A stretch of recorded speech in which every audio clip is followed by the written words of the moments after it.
Welcome to the second episode of the second season of the Positive Impact Podcast, where game recognizes game. I am your host, Terrell Dozier, and my guest tonight, the young, the one and only, up and coming, future superstar, straight out of Arkansas, Mr. Bryson Warren. Bryson, how you doing, buddy? Yes, sir. Good. Thanks for having me, man. Listen, man, I know we met during the pandemic while you were playing with Mocan, man, and you had the goods when I saw you. I came down to Pete's Jam. They moved you up from 16s to the 17s. And I got to see why you were the player of the year in the state of Arkansas as a sophomore, first to ever do it. So I knew you had it in you, but we're going to get into all that, man. First of all, man, tell me how everything's going with you personally. How's your health? How's your game? Man, it's going great. Just finished up a season, here at OTE, midway through the season. We're 9-2. So now just come the second half of the season, we got a couple more games, then we'll get ready for playoffs. Absolutely, absolutely. So let's go back to the genesis of this whole thing, man. Bryson Warren growing up in Arkansas, man. Tell me your first memory of falling in love with the game that has brought you so much so far in your life. Gotcha, man. I've been playing basketball for a little minute. I think I was like 3, but it was. I knew I wanted to do it, even though I felt like I was a better soccer player than basketball. A lot of people don't know that, but yeah, I was probably better in soccer than I was basketball. But ended up getting hurt in that, so just stuck to basketball. But probably about that sixth grade years when I really realized I could do it. I started taking it serious, waking up in the morning, 4 days a week, 6 a.m. workouts. So, once I started doing that, I know it was all in for basketball. So was there a conversation, between you and your dad, between you and a coach? So you said like you kind of felt it, but like who was the first to see it in you? Oh, for sure. Probably my dad, for sure. Because, he was the one taking me to all of it. So he had to make that sacrifice, too. So, he had to, believe in it, too. So, probably my dad was the person that really, still does to this day, pushed me the hardest. Right, right. And then for me, the question remains, when I see, young talent, so there's so much emphasis on youth basketball, right? Some of it I love, and honestly, some of it I don't.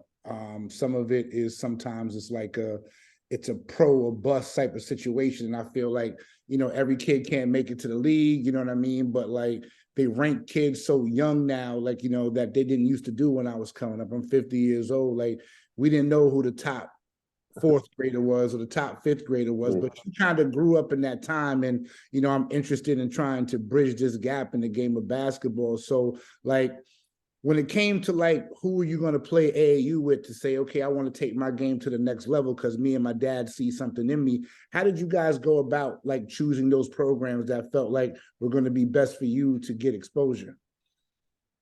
Man, for me, it was all about development. So, the young early ages, we didn't know much about like the outside world. We just knew Arkansas basketball.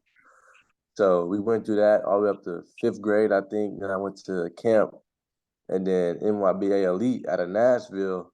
They had wanted me to play with them, and that's back when AAU Nationals was big. My Arkansas team was playing. Then we seen them play. We was playing for like 18th place, and then playing for like 11th. So we seen them play, and I was like, yeah, I probably want to go with them. I think I get better, get a little bit more exposure. But early growing up, like I didn't really know about rankings until sixth grade, I think, just because I just happened to be in Arkansas and the dude that ranked people was walking in the gym behind me. So it was crazy. Okay. So, but early on, really, we just was what team that was going to develop me the most. Where was I going to get better? Like, I think also in NYBA, I left my other Arkansas team and played with my AAU trainers team just so I could get, better ball handling, work on that in my game. So it really wasn't even about wins and losses that year. It was about strictly just getting better. Okay, now I like that. And so like on the court, like, so you said like in 6th grade, I knew I wanted, you knew you wanted to do this, but was there a time like on the court that you can remember anything? It could have been a moment, it could have been one particular game, it could have been one particular shot where you were like, yeah, I think I'm on a different level than kids my age. Um, honestly, it was either fourth, fifth, or sixth grade. We was playing. I was playing Bronny James. I Okay. remember that back when we was both young, and I was killing that game, and like everybody watching, and that's where I realized, like, okay, yeah, I can't do this because I know it's a big crowd. Some people they fold under pressure. Like, nah, not me. Mhm. I feel like I rise to the occasion on multiple levels. So I think after that game, I was killing. I feel like I had it going. Then I just came back. Everybody like, yo, was that you? You play against Bronny? That was you killing? Like, yeah. So then that kind of stuck with me. Like, okay, yeah, it's time to take this thing to another level. I love it. I love it. I love it. So high school. So in Arkansas, like Mm. you went to we went to one high school before you got to Little Rock, am I right? So Right, now right. is it in Arkansas, is it where you live, you go to school, or do you get school choice in Arkansas? Yeah, it's both. You can. It's either where you live and you get school choice. So yeah, it's both. Yeah, my ninth grade year, I went to North Little Rock, which my dad went. So um, yeah, it's kind of family thing. Most of my family went there, but that was the first ever freshman there. Like this is 7A school. This is the top of the top in Arkansas. Okay. We got 1 through 7A, so it's the top of the top. Okay. I went there first ninth grader ever to play varsity. First one to start on the team. So I mean, it was definitely history. I was making history right there, just doing that. So just to come in and I think I was like 15. I think as a freshman, um, and that was just great, just for me and my development. So what was it? Was there any fanfare coming in? Like, was it like, yo, Bryson Warren's coming here to school as a freshman, or did you just outwork everybody and you just did what you had to do and got better as time went on? It was all of that really. I mean, my name was kind of ringing, but I worked harder than everybody. I feel like I still do. Mhm. But I mean, everybody knew it too. I'm in the gym before practice in the mornings. I'm in the gym after shoot my dad, and we go come back. So not too many people on the high school team had the key to the gym. You know what I'm saying? That's a real special privilege. You know what I'm saying? Everybody don't get. Right, So right, right. like I was in the gym for sure. Now, okay, now I got that. And now, so you made so now after your freshman year, you made the Uh, switch. What yeah, I went and made made you? the switch to Central. What prompted you to make the switch? Man, academics really, but but I mean just better opportunity. Okay, okay, Yeah, okay. North Little Rock, they want me to wait my turn, and I felt like I didn't want to wait my turn. So I felt Okay, like I was ready, right. and so we had made the switch to Central, and I showed why. Okay, nah, no question about it. So obviously, I'm a basketball head. So obviously, when I hear about Little Rock Central, I think about the Little Rock Eight, but then I think of my boy ISO Joe. You know what Yeah, I'm saying? So talk about going up and talk about going up in there and what was the mindset? So you said like, they wanted yeah. to wait your turn your freshman year, but you was ready to break out. So what was your mindset? Because you made a huge jump, obviously, from your freshman Mhm. year to your sophomore year. So what was the mindset going into that sophomore year? Yeah, facts, fact. Yeah, Central, that's a Little Rock 9, by the way, too. But right now, my Yeah, bad. nah, you straight. Yeah, yeah. So, um, North Little Rock, I mean, all before my 8th grade year at North Little Rock, I played ninth grade. I was point guard. Mhm. So, kind of like the older coaches got that system, what I'm saying? Like they got the younger guards and the older guards, you know what I'm saying? Usually the senior might play or so and so. But I went to Central. North Little Rock had me playing a little bit more off the ball than I wanted to.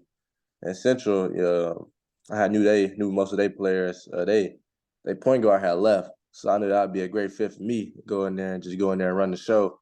Right. So just going in there, I mean, I just wanted to really, like I said, really development. You know what I'm saying? I mean, wins and losses don't really just mean just so much right now, but like in the high school back then. But I mean, of course, if I'm doing good, I feel like I'm putting the team in a great position to win. But just going in, I knew it was gonna be a big year for me.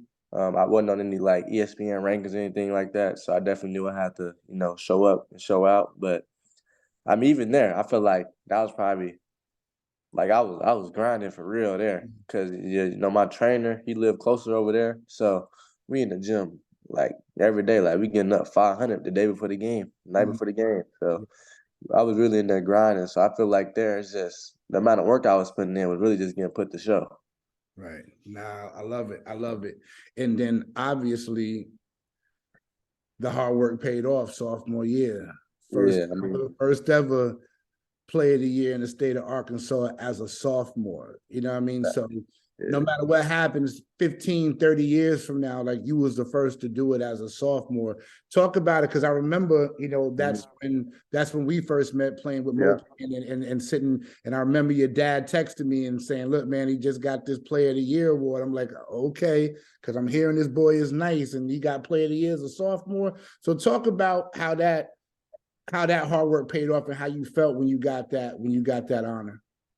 I mean for sure, but even on top of that, we won conference, conference champs. That was like the first time since I think they say 2008, 2009. I don't know, like conference champions. So I mean that's crazy. But just the player of the year, I mean, that was a big accomplishment. I was in the same thing last year. I mean, my freshman year as a candidate. So just to come back and win it, I mean, I feel like as a sophomore too, like, being one of the younger people, well, I think probably the youngest person that was even on there is just, I mean, amazing. Really, like I said, just all the work I put in. So, Right. I mean, it was, it's a team thing at the end of the day, but I feel like I put in a lot of work. So, like I said, play with MoCan during the summertime. Talk about the experience of playing on an EYBL. So, obviously you've played AAU growing up through the years, right? But what's the difference in your mind, in your opinion, between any other AAU and the EYBL? Mm. Um, I feel like the biggest thing is, man, competition level. I mean, it's very high level. I feel like UIBL is the toughest, toughest circuit out of the other ones. But I mean, competition level is, everybody's big, everybody's strong. I mean, like, in high school, you got a couple people in your region or whatever, but UIBL, I mean, every game you play, it's a matchup you look forward to because you know you're going to get the best of them and they're going to get the best of you. So I feel like, I mean, playing UIBL, that really gets people ready for the next level and really see, who's really been putting in the work. And so you're on the 16s. And what's crazy to me when I think about it now is the team that you were on basically just won Peach this year. So, Exactly. so, I mean, like, obviously that's a special team, but, not everybody can play 17s on the EYBL circuit, as underclassmen. A lot of kids don't, you know what I mean? But, and obviously anybody who knows basketball knows that playing the point guard is the toughest position, right? Like you got to quarterback everything. You're in charge of 9 other people on there. So talk about what that did for your development, making that move up to 17s that summer. Yeah, I mean, that was my whole goal from the start. To actually, me and my dad had made a goal like, hey, we want you to be so good, they asked to move you up to 17s. So, I mean, coming in, even from the very first tournament with the 16s, we was in Dallas. Usually that's like the tournament where I go in, I do my thing, but, we've realized we got to work on some stuff. But for the first time, I went in and I was killing everybody. Like we was beating Drive Nation. I think that's number 2 in the country. Beat them by 20. Be another team that was top in the country by 20. So like I went in and I think I got like the MVP of that. And then that's when I came with 5-star ESPN. And that's why I feel like, oh yeah, it's getting too easy. So Okay. usually, when something get too easy, you gotta move on. You gotta play up to keep like developing yourself, keep challenging yourself. So I mean, when they asked me to go to the 17s, it was kind of like a no-brainer to go up because, like I said, that was my goal for the season was to move up. But I mean, just playing there, man, it was real physical. So like, it was like, wow, like okay, the physicality, like the skill work, the speed, all that, I can handle that easily. It was just the size, even that. I'm stronger than I look, but like even that, it was just like, yeah, they were big. But even going into that, I feel like we could have made a deeper run, without injuries. Like even that, I really wasn't even supposed to play. I had sprained my wrist like a month before that, so I really was still trying to get back. So, but I mean, it was fun. Definitely a great experience. Wish I could have played with Sky Yeah. during that time. I think a lot of people looking forward to seeing that. So, but I mean, I feel like we still did our thing. We went pretty deep. So, it was a great experience. Absolutely, absolutely. So now we got this momentum. You talk about being a five-star recruit, ESPN, check. Top 20 recruit, check. So now we're about to make another move from our sophomore to junior year, right? And we're gonna go down the link now, right? We're gonna go the link. We about to get it in. We about to get it in, and then you make a decision, which a life-changing decision. Talk to me a little bit about how the OTE opportunity came about and how does it work? Yeah, and but before that, I was going to Link, following Coach P, Coach Perry, the Mocan. A lot of us went down there, Omaha. Mm-hmm. So, last year they lost in the championship to Geico, a team I would have been on. So, so just seeing all that. But I mean, the move to OTE, it was they came to me early. They came to me real early. They came to me before, like right when the high school season was over, before AAU started. Like I wasn't ranked in none, but my name was getting some traction. So they wanted me to be like, I think like the first one to sign. I'm like, I don't know. Y'all got no other players. I don't really know what it is. Um, so don't know what it is. So it's like, so I don't know yet. But then after AAU, my name had some motion. It was a lot bigger. It weighed a little bit more. So going in, man, it was probably one of the tough decisions for me because it's like I'm thinking like I'm thinking high school, like man, all my friends, people I'm cool with now, hanging out. But I mean, it's crazy to me and my dad always talked about this ever since that sixth grade. We don't want to go to college. We want to go straight to the league. Okay. So it's like every goal we made, we going after and it's happening. But everything we working for everything. So it's like I feel like this guy put it out there, like, yeah, this the way. You don't want to go to college? Another way, another route. Let's do this. So I mean, it probably took me like 3-4 days. My dad was really for it a lot. So, he kind of told me, yeah, we're gonna do it. I like that. So, and that's really how it happened. Okay. Okay. So explain to people who don't know what is OTE? Yeah. So OTE, when I joined, like a prep school on steroids, I would say. Okay. So, um, you're taking the pro route, so you're getting paid. College eligibility is gone. It's a little different now, but college eligibility is gone. Um, you still go to class if you're a junior, senior. So that's where you got to graduate to go to the league. But I mean, you have GMs that could walk in any day. Of course, we have pro days where a lot of them there on the same day. I remember last pro day we had like a month or two ago, 82 representatives from NBA teams. Not just NBA teams came, and it was like I think like 100 plus overall, including like overseas and stuff. So I mean, you a sophomore. I mean, you a junior, senior, and like a year removed, then you got 82 NBA personnel watching you work out. So I mean, it's just like another. It's like I think it's like a new wave of basketball. So I mean, you just really getting exposure at a really early rate. Not like I said last year. I was 16. Not too many 16-year-olds having practice, and Brad Stevens watching. So I feel like it's just a new level. You get exposure, really high exposure, from key people where you're trying to go. Next level facilities. I mean, it's crazy the amount of stuff they got in there. A lot of NBA players that came in there. Even Kevin Durant, like, this nicer than some practice NBA facilities. So then it's real high tech. Our show court, we kind of like the next level of like how we trying to reach people and stuff. So it's a lot of social media being involved. So I mean, you're gonna grow your game. You're gonna learn still in the classroom, and then social wise, you're gonna grow. I think I came to OT with like 12, 13,000 followers. I'm at 24K now, so I didn't gain 11,000 in a year and a half. So, I mean, you're really excelling in every way in life.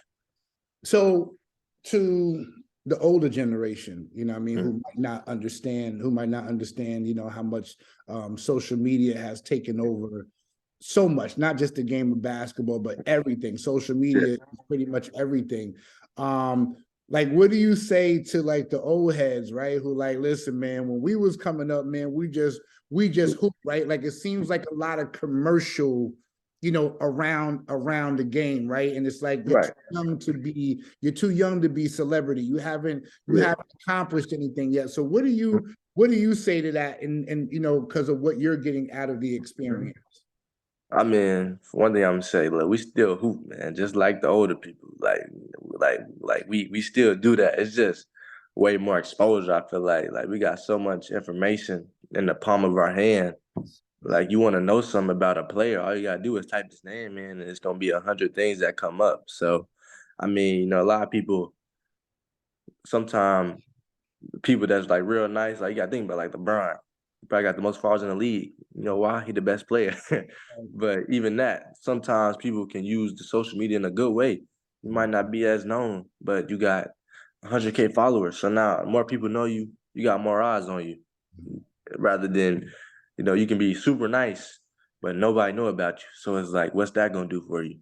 Mhm. But at the end of the day, you still got to put the ball in the goal. But social media, it's coming a real big wave in the sports world.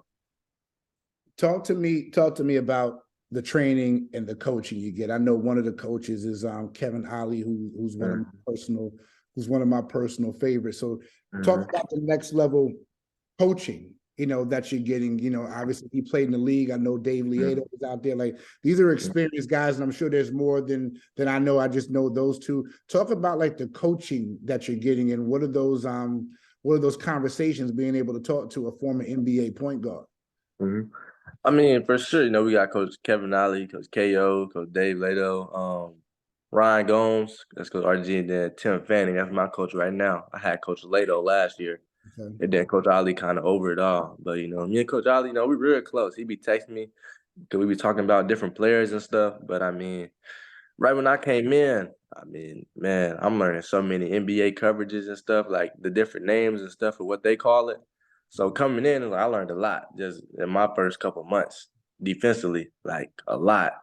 And then training wise, we got Luke, Coach Luke Cooper, he run it. But we got him over here, Coach Frazier, Bradley Bill Elite, St. Okay. Louis. He got a real good track record. Yeah. And then more people care. So it's like, we getting the best of both worlds, coaching wise and training. But I feel like all the coaches bring, a little bit something different, which like really adds to all our game. Coach Ali real intense, like high level, like, you're gonna be 110% with him. And that's just at anything. And then Colado, he kind of got more stories, the older coach, Mhm. that like they're a little older, got a lot of stories, a lot of information, like a lot of knowledge for you for real. And then Coach Gomes, he like the youngest, so he played in the league, so he got that like kind of like the NBA feel to the game, like all the pick and roll and stuff. And then Coach Fanning, as my coach right now, he got the overseas aspect. He been overseas for a minute, so like my team now, we run a lot of we don't run a lot of plays, but we got a lot of actions, Mhm. So really, you just learning from, I mean, really the best of all the worlds. So do you get feedback? So you said there was over 80 representation from the NBA and about 100, over 100 overall. Do you get feedback from these, Yeah. and what are they saying? Like, what's the feedback? What's the strengths that they're saying like you're really, really good at? And then what are they saying? Listen, you need to work on this. Yeah, I mean, that's the good thing about this. We can talk directly to them if we want to the GMs because we're pros. Right. So that's one of the good things about OTE. And then, I mean, just the feedback a lot of them are giving me, like I shoot the cover off the ball, Mhm. my IQ is high, and then a lot. Then it was like they had challenged me at the beginning of the season. They want to see me play more defense, so they challenged me in. Now I'm doing it. I'm locking up. So then it was like they want to see my playmaking. I'm doing that. They like he improved. Like I think they feel like I made like one of the biggest jumps in OT. They're like he's not nowhere close to the same player he was last year. So my improvement has been, off the radar according to them.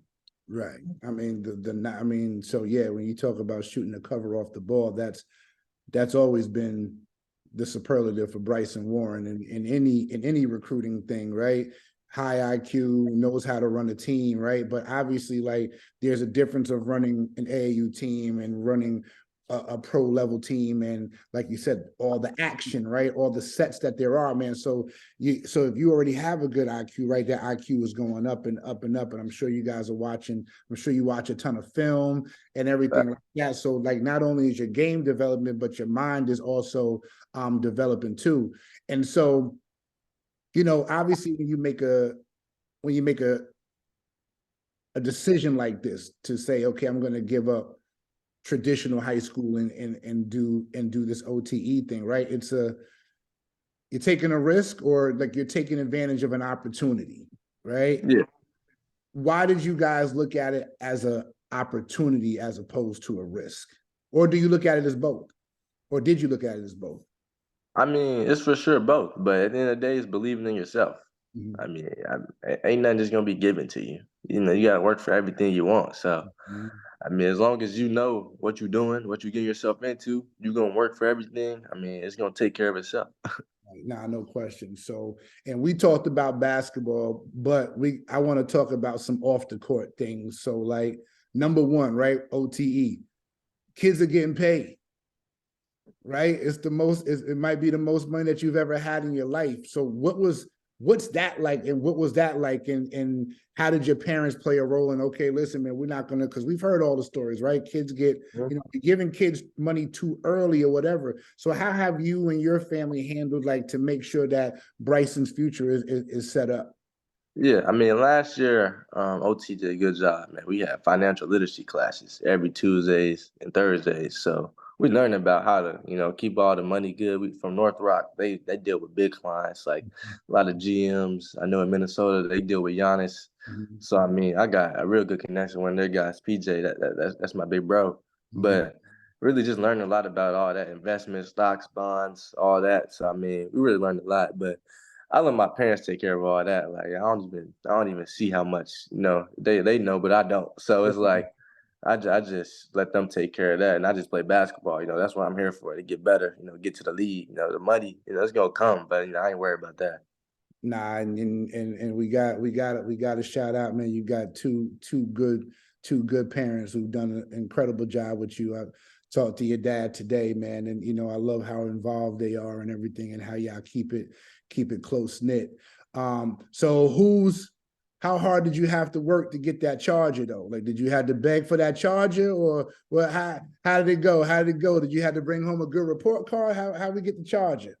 Nah, man, I ain't gonna lie. That was the first thing I got, and that was like the only thing. I was like, look, yeah, let's do this. I said, all I want is a charger, Right. and y'all got the rest. Y'all do what y'all need. That's all I need is the charger.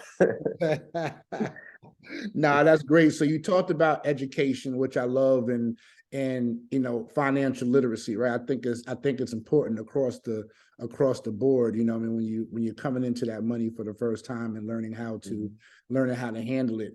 Was there any, like, do you feel like your circle of people, or have you always been a guarded kid, right? Because all of a sudden, like when you come into like these experiences, more people come out the woodwork, like, yo, Bryce. Like, so how have you had to handle that? Have you had to handle that? Man, my circle is still tight. The same people I had in Arkansas, really. I mean, ain't nothing new. Everything, if it's a prom or something, I just send it to my dad, let him take care of that. But my circle wise, it's the same people that was with me in Arkansas. While I'm at Central, no Little Rock, while I'm working. You know what I'm saying? The same people. I go back to Arkansas. We still grinding. But they come up here and we just grinding. So, for me, the God just blessed me and put me in, the right path, and just, been letting me focus and just let my dad handle all that. Love it. I love it. I love it. I got three words for you, and you tell me what it means to you. Bryson Warren United. What does that mean to you? Man, that mean a lot. From like probably I was about that age, fourth, third, fifth grade, playing AAU, seeing all these names, LeBron James, shooting stars, or showing like somebody name, I'm like, man, I gotta do that. I got to. And just me be able to do it so early, man, just giving back to the community is like, like I feel like Arkansas don't get as much exposure. Like I had to go play out of state for me to get my exposure. And a lot of other people had to play out of state just to get some exposure. So I feel like I'm trying to bring it back to Arkansas. Just help the people, help the kids out, give them a dream. They see what I'm doing. And just seeing them smile, look up to me, it's like amazing. So I just want to keep pushing for them, keep helping them, put them out there on the map, help them get to some more tournaments. Just, give them more exposure that, they need, that I feel like Arkansas don't get all the time. Nah, I love it. I love it. And, obviously, you got a citizenship award for the work that you're doing in the community from the King Foundation. Like, what does that mean? Because honestly, like, nobody really expects a lot of kids to be in the community and doing things of that nature, but you're absolutely doing it. Again, that, it starts at home and you got a good situation at home. So tell me what that award meant to you. Man, it meant a lot, man. They said some of the same things you said, just me doing this so early. Like they said, there's so many people that say, when I get some more money, I'm gonna do it. Or when I do this, I'm gonna do it. Like nah, that the fact that I'm doing it so early and now is just like amazing. It's a blessing. And it's really just a blessing from the King Foundation just to see me in a way like that. So, I mean, I just want to keep shining my light. God keep blessing me, I just keep blessing other people. So I'm gonna just, keep doing what I can, and just having fun with it and seeing people smile. What's anything else is there anything else that you thought that you might want to do community wise? Like what other ideas? Like I'm the type of person that you do one thing, I want to do something else, right? I'm reaching something. I want to reach, I want to reach others. Like, is there anything else in your mind that you feel like one day I want to do this or I'm gonna do this? I know last year I helped out with a turkey drive for Thanksgiving. I think that was Thanksgiving. So I think in the future I want to do like a turkey drive or something. Yeah. Okay. I like the way you thinking. So OTE, you said you got the second half of your season, coming up and everything. So what are you looking to do in the second season, in the second half of the season, besides just win? Like what is it that you're working towards? Um, Development get better. I mean, really in the year with a bang, like really stamp my name on this. So whatever that is, points, assists, playmaking, all that. Like I want to be on the top of my game. So, like I said, like put my name on like stamp. Like yeah, I was here. So that's really what I want to do, and of course go out with a championship. But mainly, I want to make my name ring as much as possible going into the summer. So that's really the main reason, the main thing. So when this is all said and done, like I said, there's 450 players in the NBA. You know what I mean? And anybody who comes up knows like it's tough to be there, right? Like I'm sure there are a lot of kids who feel like you do, like I got a chance. What's the plan B if it doesn't? You know what I mean? Like, have you, obviously, like you have to put all these thoughts. The goal is always the league, right? Like until somebody say I ain't gonna be in the league, it's the league, right? You know, if the league doesn't ever happen, Mhm. are you okay? Yeah, man, I don't even think like that. I ain't even gonna lie to you. I don't even think like that, Yeah, man. So, yeah, yeah. that's all I got on my mind. That's plan A plus. You know, Nah, I'm I love good. it. I'm a great thinker. So, Yeah. but that's all on my mind. Listen, I love it, man. I love it. Like definitely keep your eye on the prize, man. Like I said, like, you know, when I look at a lot of kids right now, it's like they don't know what to do. It Yeah, doesn't work out, you know what I mean? And that's a thing, but you do got a good head on your shoulders, you know what I mean? And I know that you put in the work, you know what I'm saying? And that's yeah, the thing, like, you know what I mean? Like I know like nothing's handed, like you're willing to go out there and do whatever it takes. It's one of the things that I respect about you as a young player. The most is your work ethic, right? Because there's a lot of, you've seen it more than I have. There's a ton of kids that just rely on talent and that's criticism, but don't put in the work. You know what I'm saying? And you put in the work, man, and I love that, man. So before we wrap this up, man, I just want to ask a couple little quick hitter questions, man. And being the point guard that you are, I'd like to know, with you running the point, this answer can be high school, it could be pro, it could be college. I want you to give me four others. Four others. Give me a five that couldn't nobody touch you. This is like all time or like current? Whatever you want, you name it. It's going to be Bryson and four more. Tell me who they are, and they can't beat y'all. All right, so yeah, me at the point for sure. I'm gonna go Michael Jordan at the 2. Okay. So, shooting guard. I'm gonna go KD at the 3, Bron at the 4. And then, so, we got the shooting. And then I feel like we need some real dominance. So I'm gonna go Shaq at the 5. Okay, you can't go wrong with that dominant. Okay, I like that. You got your size. You got multiple ball handlers. You got a killer. We can space the floor. LeBron, he knocking them down, and Jordan, he got that killer instinct. He gonna make the ball go in. So, and then me, Deadeye, facilitate. We got it all. Absolutely. Before you made this move to OTE, did you have a wish list of colleges that you wanted to go to, that you thought about going to the most before you made this decision? I know you said like college wasn't really the option, you know what I'm saying? But if OTE doesn't come along, was there like a group of colleges that you would have been interested in? Yeah, I think I would have had like a top. I wouldn't say just like a top 5, because there was so many. I would go on visits and I would just like love every visit I went on. I was like, dang, it's nice. And like, but I definitely wanted like all the blue bloods. I think that's every high schooler. They want all the blue bloods. They end up getting Kansas. I think Kentucky. They was gonna come to my practice the week, the day of that I decided I'm going overtime. So they then Gonzaga the same thing. They're supposed to come the day I commit to overtime. So I'm like, well, but I mean, honestly, people don't know it, but like Tennessee State was like very high on my list. Like they was top 3, like heavy 2. Like I wasn't even really like my dad. He didn't know how interested I was in it. He had just took me because he went there. Okay. So it was hard to take me just go there.